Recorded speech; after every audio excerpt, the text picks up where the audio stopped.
دغه دوه نفر تشتي او علي رضی الله تعالی عنه ترشا تر پلاس په پسې دی. هغه دوه ځغلي نه پوهیږي چې چیرې ولاړ شي، خو هغه ته هغه نږدې کور د ام هاني رضی الله تعالی عنها کور وو. ام هاني رضی الله تعالی عنها هم د ابي طالب لور او د علي رضی الله تعالی عنه خور ده. دغه دوه نفر د ام هاني رضی الله تعالی عنها په کور نه نوتل او ویل یا ام هاني امان راکه. هغه ویل امان می درکړی دی او دا د کور دروازې ته ورووته. کګوري یو سپور فارس په دوی پسې را رهیدي، په زغره او اسلحه کې پټ دی. ام هاني رضی الله تعالی عنها نو پیژندي چې دا سپور څوک دی. فارس ته ویل ما دوی ته امان ورکړی دی. علي رضی الله تعالی عنه خول د سره استکی شذي و پیژندي چې ورور مې دی. نو ویل یا علي ما و دوی ته امان ورکړی دی. حضرت علي رضی الله تعالی عنه ورته ویل یا ام هاني دوی زموږ سره جنگ کاوه. هغه ویل بیا هم زما په جوار کې دی. علي رضی الله تعالی عنه ویل والله تر هغه به دغه کور تر دروازې راڅخه ونوځي تر څو چې د دوی په باره کې د رسول الله صلی الله علیه و علیه وسلم امر راځي. زه انتظار کوم چې د رسول الله صلی الله علیه و علیه وسلم د دوی په باره کې څه اراده ده. دا هغه کسان دي چې د صلح ټول لارې پریښولې او یوازې د جنگ لارې اختیار او خوښ کړه. نو اوس د دوی په باره کې د ام هاني جوار یا امان قبليږي کیا؟ ام هاني رضی الله تعالی عنها وویل زه په خپل رسول الله صلی الله علیه و علیه وسلم ته ورځم او پښتنه ځنی کوم. نو یا معلومات وکي چې رسول الله صلی الله علیه و علیه وسلم چیرې دی. ورته وویل سو چې په خیف کې دی. دا خیف ته پسې ورغله. په دغه وخت کې رسول الله صلی الله علیه و علیه وسلم په خیمه کې وو او غسل یې کاوه چې د فتح یا شکر المنځ ادا کړي. رسول الله صلی الله علیه و علیه وسلم غسل کوي او حضرت فاطمه رضی الله تعالی عنها د رسول الله صلی الله علیه و علیه وسلم لور پرده ورته نیولې و پټاوه. ام هاني رضی الله تعالی عنها اجازه وغوښته، اجازه ورکول شو. رسول الله صلی الله علیه و علیه وسلم د پردې د شاته خبري ورسره کولې. ام هاني رضی الله تعالی عنها وویل یا رسول الله وحارث ابن هشام او عبد الله ابن ابي ربيعه می امان ورکړی دی. رؤوف او مهربان رسول الله صلی الله علیه و علیه وسلم و فرمایل یا ام هاني وهر هغه چاته چې تا امان ورکړی دی موږ هم امان ورکړی دی. نو هغه دوه نفر د ام هاني رضی الله تعالی عنها په جوار او امان د مرګ خلاص و. دا د رسول الله صلی الله علیه و علیه وسلم او اسلام د طرفه وشذ ته عزت او اکرام دی چې د یوې شذ په شفاعت دوه نفر د اسلام دشمنان او د کفارو مشران چې صلح هم نه قبلول او د مسلمانانو سره جنگ کاوه، خو بیا هم د یوې مسلمان شذ په امان او جوار د مرګ خلاص و. دا هغه درجه او عزت دی چې الله جل جلاله په اسلام کې وشذ تور کړی دی. خیر د مکه مکرمه پر شار د مسلمانانو پر تسلط راغلی. هیڅ داسې قوت او طاقت نشته چې د مسلمانانو سره دی وجنګیږي. خالد ابن ولید رضی الله تعالی عنه د هغه خپل لشکره سره وخیف ته ورسېدی. رسول الله صلی الله علیه و علیه وسلم ورژغ کړ ویل یا خالد آیا مان نوې امر کړی چې جنگ مکوه؟ خالد رضی الله تعالی عنه ویل یا رسول الله والله نه پرې شولو لارې نه راکول ترڅو چې جنگ ته مجبور شو. رسول الله صلی الله علیه و علیه وسلم د عذر قبول کړي او کومه ملامتیه نه ورته ویل. عکرمه ابن ابي جهل او صفوان ابن امیه خو تشته، عبد الله ابن سعد ابن ابي سرح او حبار ابن الاسود چې دا هم د هغه لسو نفرو څخه و د نن په مکه مکرمه کې پټ شو. هند بنت عتبه هم پټ شو. نو د هغه لسو نفرو څخه ځینی ووجل شو، ځینی وتشته او ځینی پټ شو. هغه چې پټ شو د حقوق قصه بل لږ ورسته درته بیان کوم وخت چې حالات آرام شو او د مکه مکرمه د فتح ټول کارونه سرته ورسېده، رسول الله صلی الله علیه و علیه وسلم مسلمانان سره راټول کړه او د کعبه شریفه و طرف ته رهیسو. مهاجرین او انصار د رسول الله صلی الله علیه و آله وسلم پر شاوخوا ورسره رهیدي. رسول الله صلی الله علیه و آله وسلم مسلمانان په تکبیر ویلو امر کړ. رسول الله صلی الله علیه و آله وسلم تکبیر وایي او مسلمانان هم د علیه الصلاة والسلام سره تکبیرونه وایي. لس زره نفر د مسلمانانو لشکر د کعبه شریفه و طرف ته ورهیدي. ځینې قریش د خپل کورو څخه ورته ګوري او د ځینو څخه بیره تللې ده د باندې راوتلې دي. ځکه ویلي ده چې مسلمانانو پر ټوله مکه مکرمه تسلط او سیطره پیدا کړه او خبره د خطر یا جنگ پیښېدو د حالت ووته. حتی د مکه مکرمه ځینو مشرانو ولیده چې نور نو امان دي راوتلې دي او ناست دي. دغه منظر او حالت ته ګوري چې په دې جمله کې حارث ابن هشام هغه چې ام هاني رضی الله تعالی عنها امان ورکي هم ناست دي. ابو سفیان او څو نفر نور هم ناست دي. مسلمانانو ته ګوري. رسول الله صلی الله علیه و آله وسلم چې پر اوش سپور دی و مسجد الحرام ته داخل سو. اول وحجر اسود ته ورغلی هغه مسح کی او په طواف یې شروع وکړه. البته دغه طواف بل احرام په کالو کې وو او پر اوش سپور دی طواف کوي. ځکه غواړي چې خلک یې وویني او په د صلی الله علیه و آله وسلم پسې اقتدا او متابعت وکړي. رسول الله صلی الله علیه و آله وسلم پر بیت الله طواف کوي او سوره الفتح په طواف کې تلاوتوي. ان فتحنا لك فتحا مبینا. څو تر دغه آیات شریف پورې ورسېدي. محمد رسول الله والذين معه اشداء على الكفار رحماء بينهم تر اخره. د رسول الله صلی الله علیه و آله وسلم سره یو کوچنی لکړه ور سره و. په دغه طواف کې چې به هر وخت د حجر اسود و محاذات یا برابرۍ ته ورسېدي حجر اسود به په دغه لکړه مسح کوي او بیا به د لکړې سر مچ کوي. پس له طواف څخه د زمزم ساته ورغلی.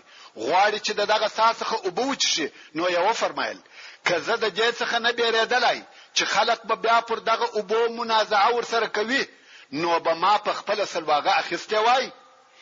یعنی کزما بیره او خوف فر دې نه وای چې سقایه به د بنی هاشم د لاسه ووزي ما به په خپل اوبراکشلی وای او دا به سنت ګرځیدلی وای چې هر چا به په خپل اوبراکشلای چې په دې صورت کې سقایه د بنی هاشم د لاسه وتل. نو رسول الله صلی الله علیه و آله وسلم ژغ کړ ول عباس چیر دی. ځکه عباس رضی الله تعالی عنه د سقایه یعنی وحاجانو ته د اوبو ورکولو او رسولو مسؤل وو. نو یا هغه ته وویل یا عباس مشته اوبره وکاژه. عباس رضی الله تعالی عنه د زمزم د ساسخه د چشلو د پاره اوبره وکشه. بیا عباس رضی الله تعالی عنه د رسول الله صلی الله علیه و آله وسلم څخه پوښتنه وکړه. ویل یا رسول الله ستا هغه کور ته ځې چې په مکه مکرمه کې دی؟ مقصد یې هغه کور وو چې تر هجرت د مخه رسول الله صلی الله علیه و آله وسلم ژوند پکښ کاوه. د خدیجه رضی الله تعالی عنها کور. رسول الله صلی الله علیه و آله وسلم و فرمایل آیا عقیل مشتکور را پرې ایشی دی؟ عقیل د ابو طالب زوی وو. کوم وخت چې رسول الله صلی الله علیه و آله وسلم او بیا د علیه الصلاة والسلام لونو هجرت وکي نو کور خالی پاتې سو. څوک نه پکښې اوسېده. څو کاله پر دې حال پاتې وو. بیا نو عقیل هغه د رسول الله صلی الله علیه و آله وسلم کور خرڅ کړ او قیمت هم د واخیستی. نو د رسول الله صلی الله علیه و آله وسلم مقصد دا وو چې کور خرڅ شوی دی او د علیه الصلاة والسلام د کورنۍ څخه یو چا خرڅ کړی دی چې هغه عقیل او د رسول الله صلی الله علیه و آله وسلم د اکازوی وو. نو ویل اوس نسم کولای چې وسړی ته ورسم او وایم دا زما کور دی. رسول الله صلی الله علیه و آله وسلم نو نسورزی په مکه مکرمه کې پاتې سو او په خیمه کې اوسېدی ځکه کور یې نه درلودي چې پکښې و اوسېږي. بیا نو رسول الله صلی الله علیه و آله وسلم امر وکړي چې قریش دی راووزي او رادسي. قریش راووتل او د کعبه شریف سره ورته راټول سو. رسول الله صلی الله علیه و آله وسلم د صفا غونډې ته وختي او ډیره عظیمه خطبه وویل. د الله جل جلاله حمد، مجد او عظمت ووایه. د الله جل جلاله ثنا او صفت وکي. پر خپل ځان یې درود ووایه. بیا یې د اسلام د احکامو په بیانولو شروع وکړه. هغه د جاهلیت عادات او کارونه یې لغوه کړه، لکه شرک، قتل او قتال، د وینو تویول. په دغه ځای کې سود او ربا حرام کړه او وی فرمایل د جاهلیت ټول کارونه زما تر پښو لاندې دي، یعنی عبث او بهوده کارونه دي او تر دې وروسته نه اعتبار لري او نه چلیږي. اوس اسلام او دغه احکام د اعتبار وړ او قابل د عمل دي. اسلام او دغه احکام پر خلقو امر دي. د جاهلیت ټول عادات او رسومات، رواجونه او کارونه لغوه دي، بل سدانه، سقایه او رفاده، یعنی د بیت الله الحرام اهتمام او غم خوردنی چې ودغه ته سدانه ویل کېده، او د حاجیانو د اوبو او خورو خدمت چې ودغه ته سقایه او رفاده ویل کېده. دغه کارونه پر خپل ځای پاتې دي. دغه دوه کارو فخر او شرف پر خپل ځای محفوظ او باقی دي، ځکه دغه لوی او مهم کار وو. خدمت او سخا پکښې وه. مګر د جاهلیت نور ټول کارونه او په هغو باندې فخر کول رسول الله صلی الله علیه و آله وسلم لغوه کړه. بیا یې قریش ته هغه خپل مشهوره جمله وویل. وی فرمایل: یا معشر قریش ما ترون انی فاعل بكم، یعنی څه فکر کوي چې زه به ستاسو سره څه وکم؟ هغه وویل: د خیر امید مو دی، مهربان ورور او مهربان وراره. رسول الله صلی الله علیه و آله وسلم وفرمایل: زه تاسو ته داسې وایم لکه یوسف علیه السلام چې خپل ورونو ته وویل: لا تثریب علیکم اليوم، پر تاسو نن زما د طرفه هیڅ ملامتي نشته، ورځي تاسو آزاد یاست، یعنی زما د جزا څخه عفو یاست. نو رسول الله صلی الله علیه و آله وسلم وټول اهل مکه ته عفو وکړه او ټول معاف کړه. ورونو، ستاسو خو د رسول الله صلی الله علیه و آله وسلم او مسلمانانو په مقابل کې د قریش عملونه، جنگونه او آزارونه ټول په یاد دي. مگر نن ورځ رؤوف او رحیم رسول الله صلی الله علیه و آله وسلم وټول اهل مکه ته عام عفو وکړه. اوس چې رسول الله صلی الله علیه و آله وسلم دلته په مکه مکرمه کې دی، په مکه مکرمه کې پوره امن او امان دی، لشکر موجود دی، رسول الله صلی الله علیه و آله وسلم دلې دی او د خلقو په مابین کې ګرځي. څوک پښتنې ځنی کوي، څوک ستړي مسي ورسره کوي، څوک د حال او احوال پښتنه کوي. اسلام پر مکه مکرمه پوره مسلط دی. په دغه وخت کې یو واقعه پیښ شوه. هغه دا چې یو نفر چې فضاله ابن عمیر اللیثی نومېدی، دې سړي د رسول الله صلی الله علیه و آله وسلم د وجلو اراده وکړه. نو یې د ځان سره یو خنجر پټ کړی دی او غواړي چې رسول الله صلی الله علیه و آله وسلم په ووهي. په دغه وخت کې رسول الله صلی الله علیه و آله وسلم پر کعبه شریفه طواف کاوه او فضاله په ډېره آرامي سره د رسول الله صلی الله علیه و آله وسلم وطرفته ورهدي.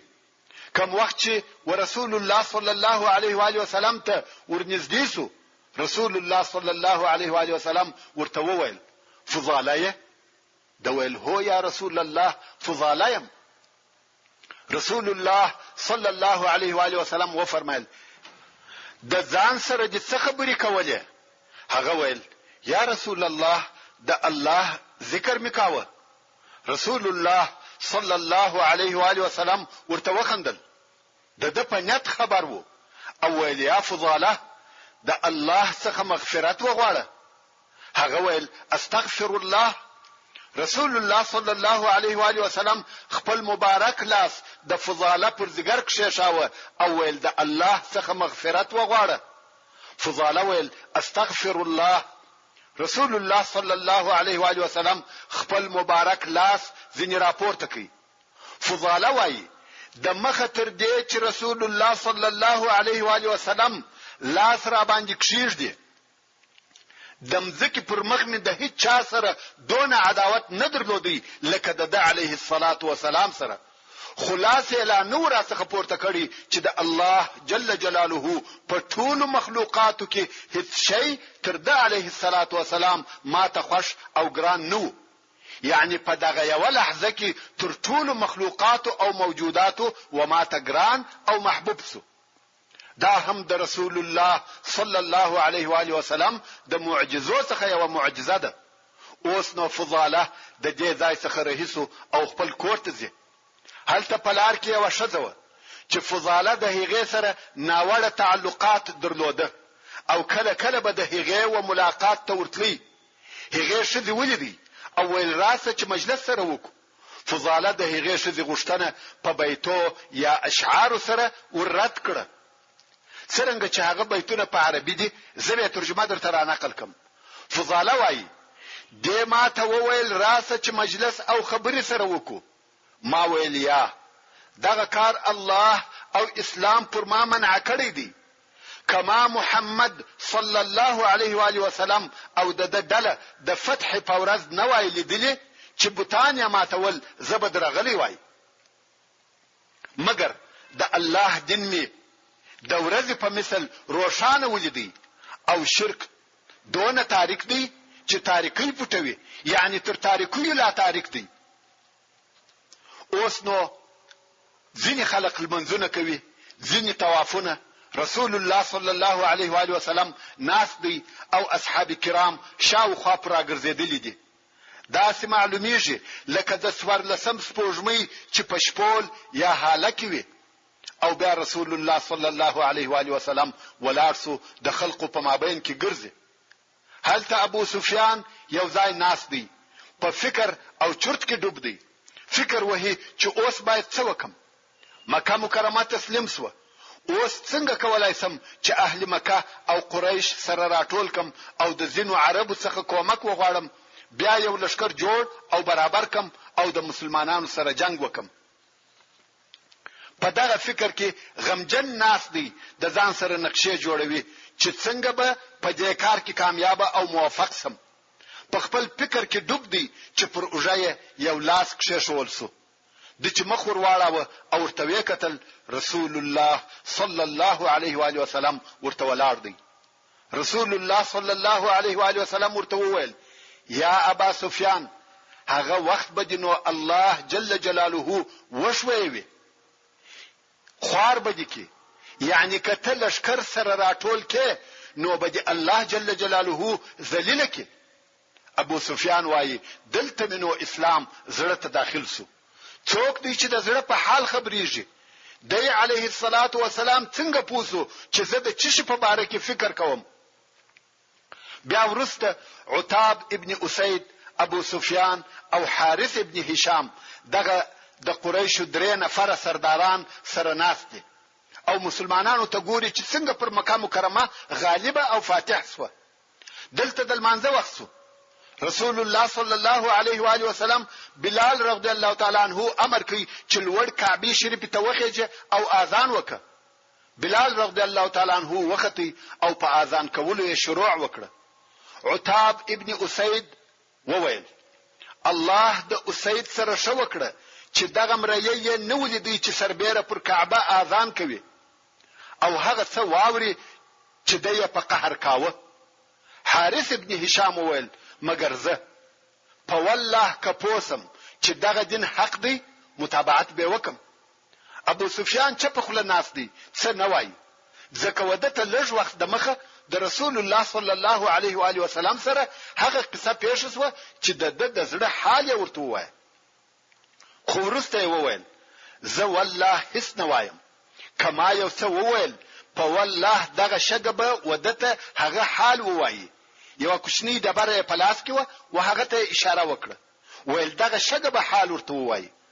پس له لږه وخت رسول الله صلی الله علیه و آله وسلم دغه د دوی په منطقه کې تیرېدی نو ودوی ته ورغځېدی او وی فرمایل زه په هغه شي خبر سوم چې تاسو سره ویل یا عتاب الله د اسید سره شو وکړه چې دغه مریه نه ولیدي چې سربېره پر کعبه اذان کوي او یا حارث کته په دغه دین پوسه چې حق دی متابعت به وکي او یا ابا سفیان کته یو څه وویل هغه خبره به دغه شګه و ماته وکي ابو سفیان وایي دلته منو اسلام پوره وزړه نه نوتی او زما په زړه کې ځای ونیوي دا مې یقین سو چې محمد صلی الله علیه و آله وسلم رسول الله دی ځکه د زړه حال هم نه ځنی پټیږي عتاب او حارث وویل موږ شاهدی ادا کوو چې ته رسول الله یې والله په دغه خبرو هیڅوک نو خبر او نه څوک زموږ سره و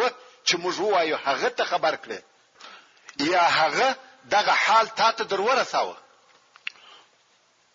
ورسته رسول الله صلی الله علیه و آله وسلم په داسې حال کې چې قریش او نور خلق سره راټول و پر اوښه سپور سو خلق یې امر کړی چې د کعبه شریف څخه لري سي خلق لري سو او ورته ګوري چې اوس رسول الله صلی الله علیه و آله وسلم څه کوي رسول الله صلی الله علیه و آله وسلم یوازې پر کعبه شریف طواف کوي او هغه کوچنی لکړه په لاس کې ده ورونو د کعبه شریف پر شاوخوا 300 بوتان پراته و چې تر دغه وخت موجود و رسول الله صلی الله علیه و آله وسلم په لوړ आवाज د سوره بنی اسرائیل 1 نمبر آیات وایي جاء الحق وزهق الباطل ان الباطل كان زهوقا دغه آیات شریف وایي او د هغه بوتانو څخه وته اشاره کوي دغه وخت او حال حاضر خلق وایي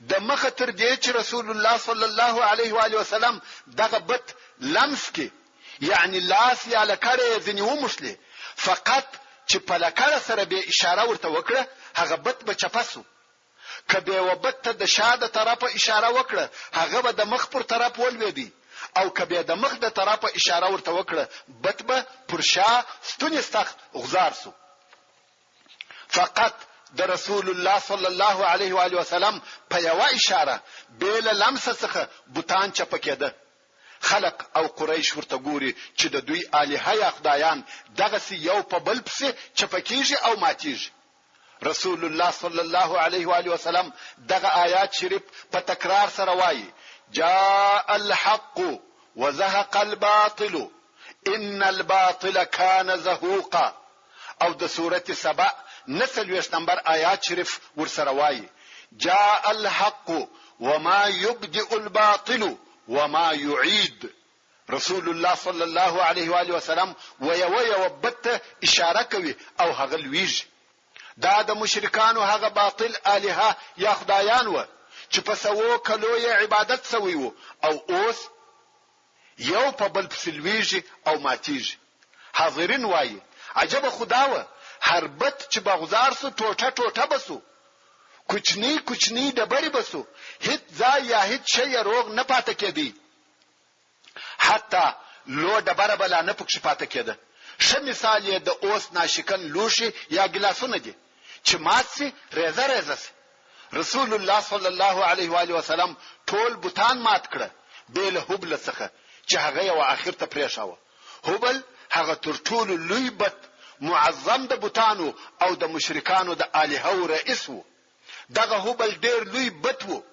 چې لوړ په زنجیرانو تړل شوی وو او لاندې بیا پر مځکه په اوسپنه ټینګ او ثابت شوی وو چې د ځای څخه یې حرکت نه کاوه رسول الله صلی الله علیه و آله وسلم ورغلی او دغه هبل یې په سترګو کې واه او ویل قل جاء الحق وزهق الباطل ان الباطل كان زهوقا دلته نو هبل په شورېدو سو په حرکت کې سو لکه زلزلہ چې پر کیږي رسول الله صلی الله علیه و آله وسلم یې په سترګو کې وهي او آیات شریف وایي هبل شوري څنګه چې پر مځکه په اوسپنه ټینګ شوی وو په یو وار نسو غزار خو په دغه حرکتو کې لکه یو څوک چې شوروي اخر غزار سو او پر ځکه ولوي هبل څنګه چې ډېر لوی او غټ بتو مات خصو مگر لوی لوی دبرې سو داسې نسو لکه هغه نور چې کوچنی کوچنی ټوټه بسوه رسول الله صلی الله علیه و آله وسلم اصحاب کرام امر کړ چې نور یې هم مات کړي هغه هم ورولار سو او هبل یې ټوټه ټوټه کړي دغه بت د هغو خلقو په لاسو مات سو چې یو وخت د دغه بت عبادت کاوه. قریش وخپلو الهو ته ګوري چې ټوټه ټوټه سو، نو یې اسلام وزړو ته داخل سو. ځکه اوس د چا عبادت وکي؟ الها خو ټوله تباه او برباد سو. د بوتانو قصه هغه چې د عمرو ابن لحی څخه را شروع شوی و په دغه قسم پای ته ورسېده. هغه اول ابتدا می هم درته بیان کړ چې د عمرو ابن لحی په واسطه و جزیره العرب ته بوتان راوړسوه، او دای د خیر البشر محمد مصطفی سرور کائنات صلی الله علیه و آله وسلم پر لاس انتهاوه. بیا نو رسول الله صلی الله علیه و آله وسلم اراده وکړه چې د نن و کعبه شریف ته ورسي. نو یا عثمان ابن طلحه رضی الله تعالی عنہ ته نفر ورولېږي. د عثمان ابن طلحه رضی الله تعالی عنہ قسمو د مخ درته کړی ده چې د عمرو ابن العاص او خالد ابن ولید سره مسلمان سو او د هغو سره یو ځای هجرت وکړي، خو د کعبه شریف تولا او کلی د هغه د کورنۍ سره وي. نو رسول الله صلی الله علیه و آله وسلم ودغه عثمان ته نفر ورولېږي چې یا عثمان د بنی شیبه څخه کلی راوړه. بنی شیبه د عبدالدار اولاده ده او دغه عثمان ابن طلحه رضی الله تعالی عنہ کورنۍ او خاندان دی او د کعبه شریف کلی د دوی څخه وي. بیل د دوی د اجازه څخه و کعبه شریف ته څوک نسوای داخلي دلای. نو عثمان ابن طلحه رضی الله تعالی عنہ ولاړی چې کلی راوړي. څنګه چې کلی د مور سره وي، نو خپل مور ته ورغلی او کلی یې ځنی وغوښته. مور یې ورته وویل یا عثمان، ستا هغه قصه نه ده په یاد چې ستا تر اسلام د مخه ستا او د محمد صلی الله علیه و آله وسلم په مابین کې پیښه شوه؟ هغه قصه مو مخکې درته بیان کړې ده چې داسې و. د رسول الله صلی الله علیه و آله وسلم تر هجرت د مخه یو ورځ رسول الله صلی الله علیه و آله وسلم د عثمان ابن طلحه څخه وغوښته چې کعبه شریف ته می داخل ک. څنګه چې هغه وخت عثمان پر کفر او شرک وو، نو ویل والله کعبه ته به نسې را څخه داخل. رسول الله صلی الله علیه و آله وسلم بیا ورته ویل یا عثمان کعبه ته می داخل ک. عثمان ویل والله هیڅ کله به نسې داخل. رسول الله صلی الله علیه و آله وسلم ورته ویل یا عثمان کعبه ته می داخل ک د مخه تر دې چې کلی بیا زما په لاس کې وي او هغه چاته ورکم چې زما خوښه وي، یعنی کلی ستاسو د لاس وځي او زما لاس ته راځي. عثمان ویل والله کده کعبه کلی ستاسو په لاس کې سوی، هغه وخت نو زما د پاره د مځکې تر مخ د مځکې نس بهتر دی، یعنی هغه وخت نو زما د پاره مرګ تر ژوند ښه دی. خو سبحان الله هغه ورځ دغه دراغله مگر عثمان رضی الله تعالی عنہ مسلمان شوی دی او مور یې دغه قصه ور په یاد کړه. ویل کزه کلی درکم چې محمد صلی الله علیه و آله وسلم ته ورکوي، او هغه درته ویلی و چې کلی د صلی الله علیه و آله وسلم ولاسته ورزي او هغه چاته به ورکی چې د خوښه وي. عثمان ویل که څه هم داسې وي دا رسول الله دی او خامخا یې باید د امر اطاعت وسی، کلی راکه. مور یې کلی واخسته او په خپل اغوستو کالو کې یې پټ کړه. ویل والله نه کلی درکوم او نه به درکم، دا ستا د پلار او بنی عبدالدار شرف دی، هیڅ کله نه درکوم. عثمان ابن طلحه رضی الله تعالی عنہ کوشش کوي چې مور قانع کی وایي کلی راکه چې رسول الله صلی الله علیه و آله وسلم ته ورولم. هلته رسول الله صلی الله علیه و آله وسلم په انتظار دی او عثمان وزنده دی، ځکه مور یې ناراضه کیږي چې کلی ورکي. دلته نو رسول الله صلی الله علیه و آله وسلم ابو بکر صدیق رضی الله تعالی عنہ او عمر فاروق رضی الله تعالی عنہ په ولېژن چې ورسې کلی راوړي. دوی هم د عثمان رضی الله تعالی عنہ کوړه په ورغله. حضرت عمر رضی الله تعالی عنہ په ډېر قوت سره دروازه ووهل او ناره کړه یا عثمان کلی دې څه کړه؟ رسول الله صلی الله علیه و آله وسلم په انتظار دی او ته وزندې. د عثمان ابن طلحه رضی الله تعالی عنہ مور د ډیر بیر څخه رېږدېده، کلی د کالو څخه راوېسته او عثمان ته ورکړه. ویل چې په زور یې اخلي تر هغه داشه ده چې په رضا یې درکم. عثمان رضی الله تعالی عنہ کلی واخسته او رسول الله صلی الله علیه و آله وسلم ته وروړه. ټول قریش ورته ګوري د عبدالدار د اولادې شرف او عزت په دغه کلی کې دی او دغه خپل شرف یې اوس د رسول الله صلی الله علیه و آله وسلم په لاس کې کښېښاوه. رسول الله صلی الله علیه و آله وسلم پوهیږي چې د عثمان رضی الله تعالی عنہ هغه پخوانی قصه په یاد ده او هغه قصه په خلقو کې هم مشهوره و.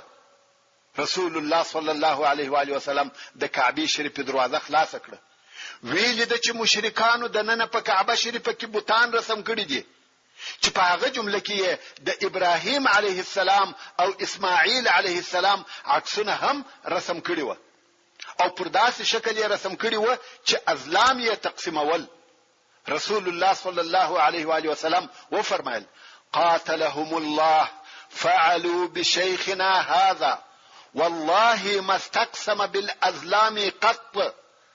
الله دې دغه رسم کوونکی ووجني زموږ د شیخ سره داسې عمل کړی دی په والله هغه هیڅ کله ازلام یا غشي نه دي تقسیم کړی. او په کعبه شریفه کې د کوترې یو مجسمه ولیده چې د لرګو څخه جوړه شوې و. هغه مجسمه یې په خپل لاس سره ماته کړه. نور رسول الله صلی الله علیه و آله وسلم کعبه شریفه ته نه ورننوتی بلکې ځینې اصحاب کرام یې امر کړ چې کعبه شریفه ته ورننوځي او هغه رسمونه چې په کعبه شریفه کې دي پاک او زایل کړي. هغه پاک رسوه. بیا نو رسول الله صلی الله علیه و آله وسلم کعبه شریفه ته دننه ورغلی. خو بیا هم د ابراهیم علیه السلام د رسم یو څه آثار او علامې پاتې وي. رسول الله صلی الله علیه و آله وسلم په خپل د رسمو هغه پاتې علامې په خپل مبارک کالی مشله چې پوره پاک سي. اوس چې د نن کعبه شریفه د بوتانو د رسمو څخه پوره پاک سو نو رسول الله صلی الله علیه و آله وسلم ورننوتی او دروازه په ځان پسې وتړل. په دغه وخت کې د نن په کعبه شریفه کې د رسول الله صلی الله علیه و آله وسلم سره بیل بلال رضی الله تعالی عنہ او اسامه رضی الله تعالی عنہ څخه بل هیڅوک نه و ورسره.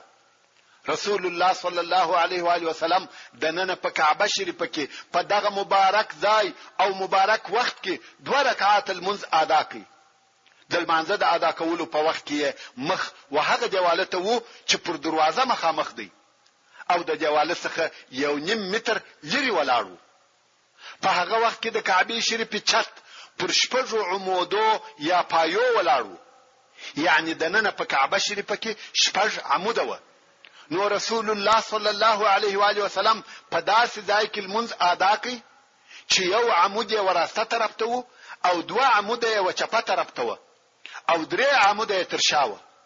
د لمانځه تر ادا کولو وروسته رسول الله صلی الله علیه و آله وسلم د نن په کعبه شریفه کې شاوخوا وګرځیدي، تکبیر او تهلیل ووایه او بیا یې دروازه خلاص کړه.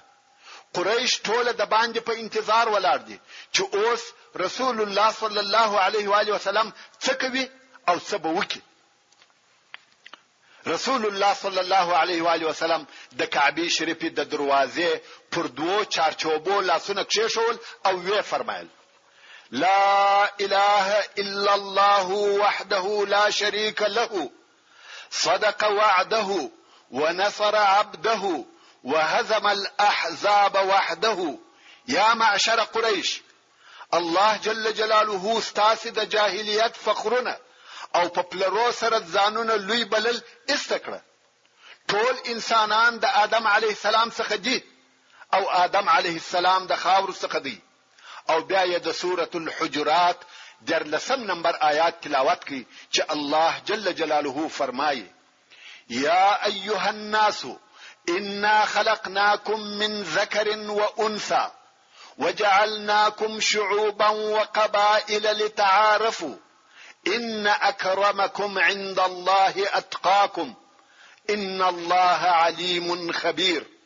یعنی ای خلقو، بشکه چې موږ تاسو ټول د یو سړي او یوې ښځې څخه پیدا کړی یاست چې آدم علیه السلام او حوا رضی الله تعالی عنها ده، او موږ تاسو فرقه او قبیله ګرځولې یاست د دې لپاره چې یو د بل سره وپیژني بشک چې ستاسو څخه پنيز د الله جل جلاله معزز او مکرم هغه څوک دی چې ډېر متقی او د شو اخلاق خاوند وي.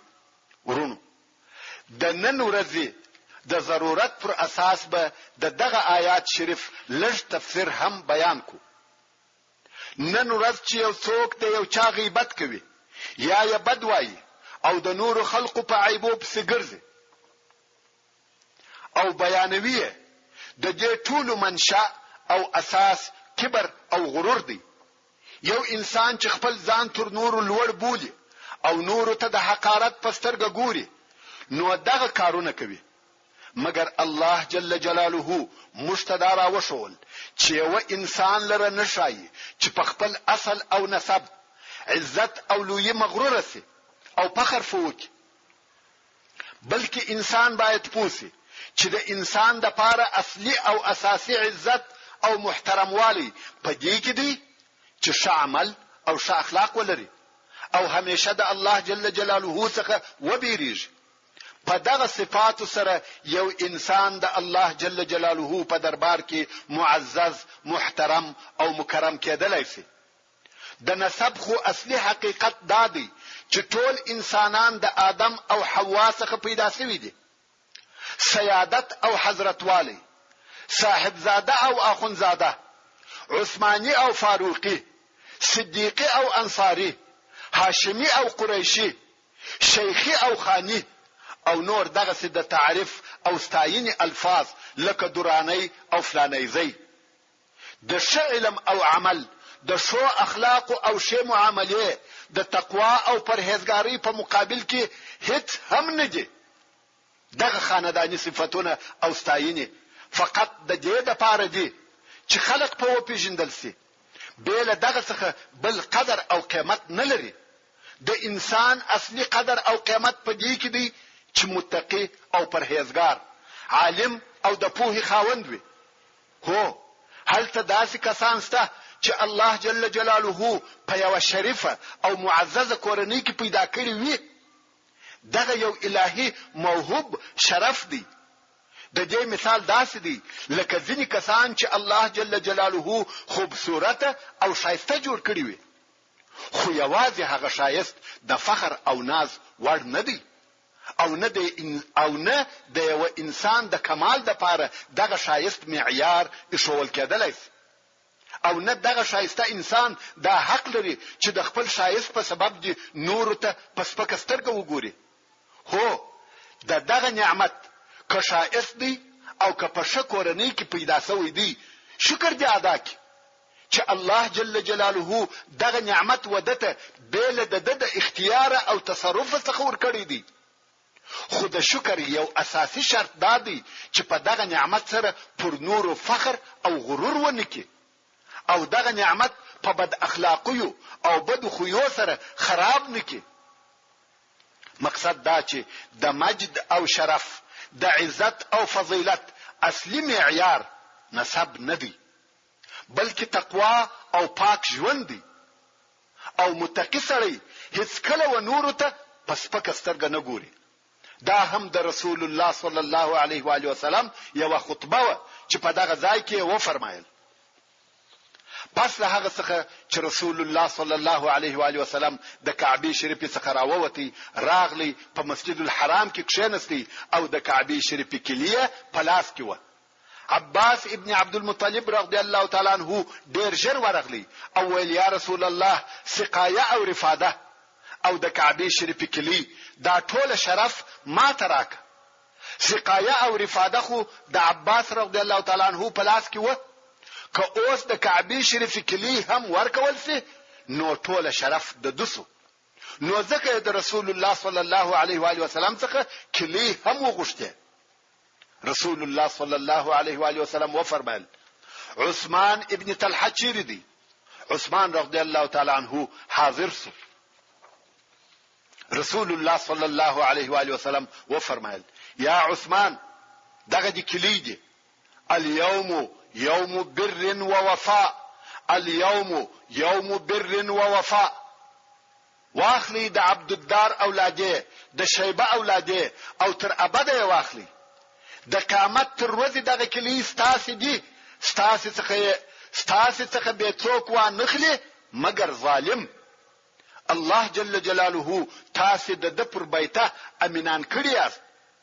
کم شی چې دغه بیته څخه و تاسې ته در رسیږي په ښه طریقه سره خوري. نو د کعبه شریف کلی تر نن ورځې پورې د بني شیبه څخه دي. دوی دي چې د کعبه شریف دروازه خلاصوي. بل اجازه څخه د بني شیبه نه پاچا او نه رئیس او نه بل د عزت خاوند و کعبه شریف ته ننوتلی شي. دغه تولا د رسول الله صلی الله علیه و آله وسلم په امر سره د دوی ده. او که چا ځنی واخسته هغه څوک د رسول الله صلی الله علیه و آله وسلم په شاهدی سره ظالم دی. مگر کم وخت چې رسول الله صلی الله علیه و آله وسلم په کعبه شریف کې لمونځ ادا کړي او بیا راووتی، فورا عبد الله ابن عمر ابن الخطاب رضی الله تعالی عنه و کعبه شریف ته ورننوتی او د بلال رضی الله تعالی عنه څخه پوښتنه وکړه چې رسول الله صلی الله علیه و آله وسلم پر کوم ځای لمونځ ادا کړي. ځکه عبد الله ابن عمر رضی الله تعالی عنه د رسول الله صلی الله علیه و آله وسلم پر متابعت ډیر حریص وو. هر کار چې رسول الله صلی الله علیه و آله وسلم کاوه یا به کړی وو، عبد الله ابن عمر رضی الله تعالی عنه د هغه کار د کولو ډیر کوشش کاوه. نو فورا وکعبه شریف ته ورننوتی او د بلال رضی الله تعالی عنه څخه پوښتنه وکړه چې رسول الله صلی الله علیه و آله وسلم پر کوم ځای لمونځ ادا کړي. حضرت بلال رضی الله تعالی عنه هغه ځای وروښاوه. نو عبد الله ابن عمر رضی الله تعالی عنه پر هغه ځای لمونځ ادا کړي او وایي دا مې هیر شو چې د بلال رضی الله تعالی عنه څخه پوښتنه وکم چې څو رکعات لمونځ ادا کړي. ورونو، کم وخت چې الله جل جلاله مکه مکرمه ورسول الله صلی الله علیه و آله وسلم او مسلمانانو ته ورفتح کړه و اهل مکه ته حق ورښکاره سو او په حق پوسوه، نو دا ور معلومه سو چې و کامیابی ته بل لار نسته بل اسلام. نو ټول د مسلمانېدو اراده وکړه او د رسول الله صلی الله علیه و آله وسلم سره د بیعت د پاره نر او ښځې سره یو ځای شو. رسول الله صلی الله علیه و آله وسلم د صفا پر غونډې کښېنستی او حضرت عمر رضی الله تعالی عنه تر ده علیه الصلاة والسلام کښته ناست و. د خلقو څخه بیعت اخیستی. ټول خلقو پر دې بیعت ورسره وکي چې د علیه الصلاة والسلام اوامر به اوري او تر کومه ځای چې په وسه پوروي اطاعت به کوي. د رسول الله صلی الله علیه و آله وسلم سره چې بنورانو بیعت کاوه، رسول الله صلی الله علیه و آله وسلم بلاس ورکي.